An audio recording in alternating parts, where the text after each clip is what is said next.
did you realize that your mother's psychological impact was unhelpful to your life? Um,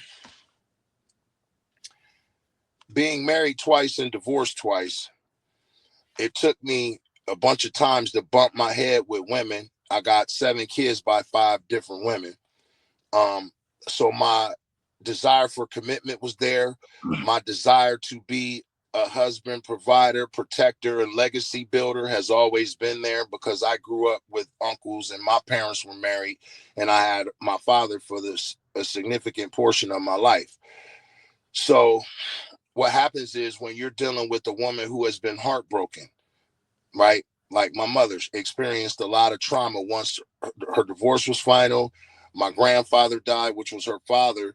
So my mother was dealing with a range of different emotions during that time. And that time was around the time I was probably like 11, 12, 13. So my early teenage years. So I've often told people, and I tell people all the time, I don't talk to people who got beef with their parents, because if you don't have the emotional intelligence to understand the best times of your life and the worst times of your life that you can remember, those times were when your parents were in their mid 20s and early 30s. So when I look at myself and I think about the decisions that I was making in my mid 20s and early 30s, I was still out here trying to figure it out.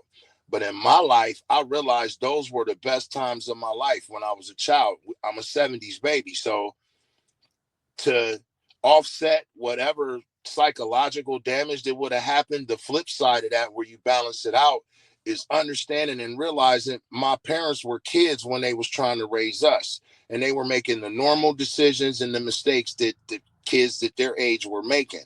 The only difference was, coming through the 70s, our parents had a different level of work ethic, a different level of respect for their parents, a different level of discipline. They had respect, number one. Like, women respected men and men respected women. So by default, we got pieces of that, even though when things fell apart, it caused both of my parents to become emotionally unavailable. And in a lot of cases, it caused a lot of emotional dysfunction. So I would say the biggest thing that I grabbed from being raised by my mother was, if you don't know how to stabilize your own emotions, how detrimental that can be in your decision making, and how those decisions can affect your life long term. And that's what helped me put together the pieces of the puzzle to understand where children need their mothers and their fathers. And it also taught me to vet women properly. Don't vet women from a woman's perspective. It's very dangerous for a man to pick a woman based off of the ideology and the thinking and the emotional compass of a woman. Men have no business trying to be romantic because we're not from Rome. All right. Rome and the Roman Catholic churches who set up this system that we're functioning in right now. So anything that got the letters ROM in front of it, romantic, and all of these type of things, like, this is really not a part of our culture. So we're really not responsible for romancing a woman. What we're responsible for is protection, provision, and emotional stability. We're the anchors of the family. When everybody else is going crazy, we as men are supposed to balance the whole situation. But if you got the kids are emotional and the woman is emotional, and then you got an emotionally unstable man, that's what breeds chaos. And to me, that's why there are so many single parent homes at this state in America, because you got a man fully functioning as a man with a penis and testicles, muscles, but his thought process, he's picking his wife, he's making his decisions from the mental capacity of a woman.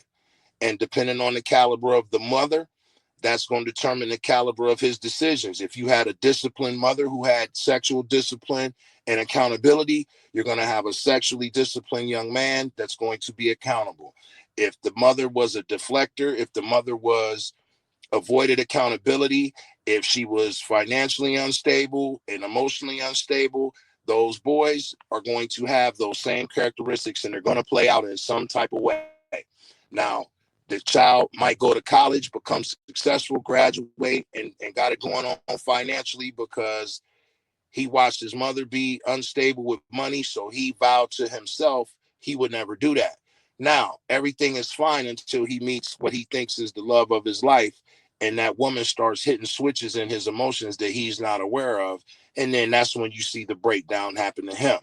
And then the flip side of it is if you got the child, which is like myself, 7 kids, 5 baby mamas, sexually undisciplined, and all of this, right?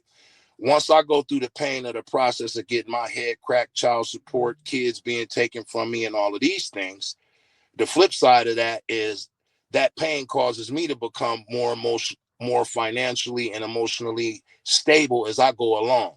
So one child might have it where they was able to hold it together mentally and be stable and structured, but in the end they fell apart. I might be uh I might be crashing out from the beginning, but through the pain, as long as I made it through it, I ended up on the other side. And it's two opposite sides of the same plane. So depending on the mother and depending on um the impact that she had on those boys and daughters, I don't even want to get into the daughters because that's a whole nother segment. But boys specifically, that's going to determine how he deals with every woman in his life. All right, folks. Appreciate you sticking with me to the end. This has been another episode of Beyond the Algorithm. Make sure you like, share, and subscribe. Go get the book. And most importantly, I will see you beyond the algorithm because that's where life actually happens.